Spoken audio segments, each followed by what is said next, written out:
सत साहेब जय हो, बंदी छोड़ सतगुरु रामपाल जी महाराज की जय हो, बंदी छोड़ कबीर साहब की जय हो। भगत भाइयों, ज्ञान अमृत एवं षड्यंत्र का विश्व पुस्तक एवं पीडीएफ फाइल एवं लिंक प्राप्त करने के लिए 98 280 72 914 ओम प्रकाश दास, राजस्थान श्री गंगानगर। भगत भाइयों, मैंने आपको पाठ 10 सुना दिया FIR नंबर और 430/14 का पाठ नंबर। अब मैं 11 सुना रहा हूँ, जो संत रामपाल जी महाराज के मुख से जो बोला गया है, वो पाठ नंबर अब मैं आपको 11 सुना रहा हूँ। बोलते भाइयों,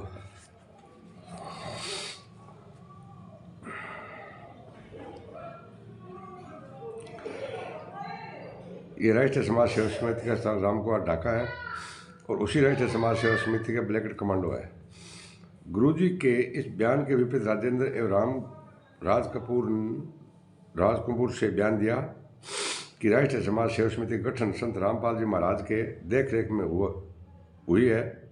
संगठन में दोनों सदस्य हैं तथा इसके अलावा भी बहुत से सदस्य हैं। इन दोनों के बयान के विपरीत संत जी को निर्दोष साबित करने हेतु किसी भी पॉइंट पर साक्ष्य प्रस्तुत नहीं किया गया और ना तो दस्तावेजी साक्ष्य या मौखिक साक्ष्य न्यायालय में प्रस्तुत किया।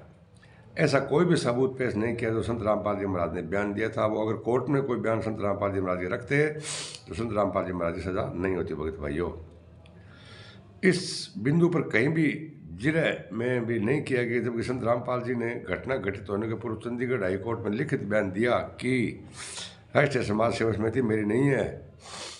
अगर ये कोर्ट में रखते ना तो भगत भाइयों, संत रामपाल जी महाराज बरी हो जाते। राष्ट्रीय समाज सेवा समिति गुरुजी के कंट्रोल में नहीं है। इस समिति से गुरुजी को कोई लेना देना नहीं है। इसमें उनके अनुयायी अवश्य हैं मगर गुरुजी कंट्रोल में नहीं है। वे अपने सत्तर से कार्य करते हैं। उक्त तथ्यों को संत रामपाल जी महाराज ने घटना कारित होने के 3 माह पूर्व चंडीगढ़ हाईकोर्ट में अपना जवाब पेश किया। उस लिखित बयान में नकल चंडीगढ़ हाईकोर्ट से लेकर इंसार के विचारण चल रहे इस केस के बचाव पक्ष की ओर से सबूत पेश नहीं किया गया। चंडीगढ़ हाईकोर्ट ने उसका नकल देकर दस्तावेज साक्ष्य के रूप में जमा किया जा सकता था, मगर अधिवक्ताओं ने दाखिल नहीं किया। क्यों अंठाओ कि जे आप मतलब नकल दे दी एफिडेविट की गुरुजी चंडीगढ़ हाईकोर्ट में दे दी भैया राष्ट्रीय समाज सेवा समिति मेरी को नहीं, तो अंठा होगा आपा फंस जाओगा, रामपाल जी छूट जाओगा। भगत भाइयों, एक भी साक्ष्य गुरु जी को पेश कौन करो। यार आया कुत्ता है जगह मैनेजमेंट गुंडा केवल ला जाए टोटल पूछा बना कह गुरु जी ढीला करा। भगत भाइयों, और साथ ही कोई भी मौखिक बयान नहीं दिलवाया। आखिर ऐसा क्यों? गुरु जी का बयान है कि उन्होंने किसी को ढाल नहीं बनाया। वे अपने आप को ढाल बन रहे मुझे भी रोक रखा था। ये ढाल बने लोगों को गुरुजी के पक्ष में गवाही क्यों नहीं करवाया?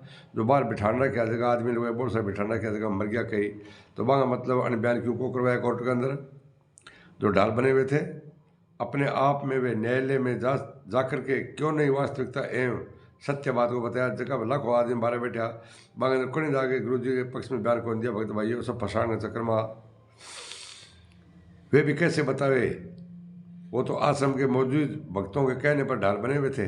संत रामपाल जी महाराज कहने नहीं, ये उन लोगों के कहने से, मैनेजमेंट के कहने से ढाल बने हुए थे। भगत भाइयों, इस प्रकार उपरोक्त बचाव के रूप में गुरुजी द्वारा दिए गए बयान को न्यायालय में अभिलेख पर मैनेजमेंट द्वारा रखे गए अधिवक्ताओं ने नहीं लिया और उनके बयानों के विपरीत उनके शिष्यों ने अपना बयान देकर गुरुजी को दोषी ठहराए जाने के लिए न्यायालय को शोक किया। अतः गुरुजी को सारे अपराधों को दोषी माना गया और मरते दम तक का जीवन कारावास की सजा सुनाई गई। ये है भगत भाइयों इन मैनेजमेंट RSS गुंडों काम। जब गुरुजी ने स्पष्ट बोल दिया कि मैंने चंडीगढ़ में जाके एफिडेविट दिया है, ये राष्ट्रीय समाज सेवा समिति मेरी नहीं है, यह काले कुपड़ा गुंडे मेरे नहीं है। लेकिन भगत भाइयों, इन लोगों ने बचाव पक्ष के बयान संत रामपाल जी महाराज की तरफ से हाईकोर्ट में कहीं भी कोर्ट में नहीं रखा। अगर ये रखते तो संत रामपाल जी महाराज बरी हो जाते और इन लोगों को ये निरस्त हो जाते। भगत भाइयों, सत साहेब जय हो, बंदी छोड़ सतगुरु रामपाल जी महाराज की जय हो। भगत भाइयों, अब मैं आपको ज्ञान अमृत षड्यंत्र का विश्व पुस्तक PDF फाइल लिंक प्राप्त करने के लिए 98 280 72 914 ओम प्रकाश दास साहेब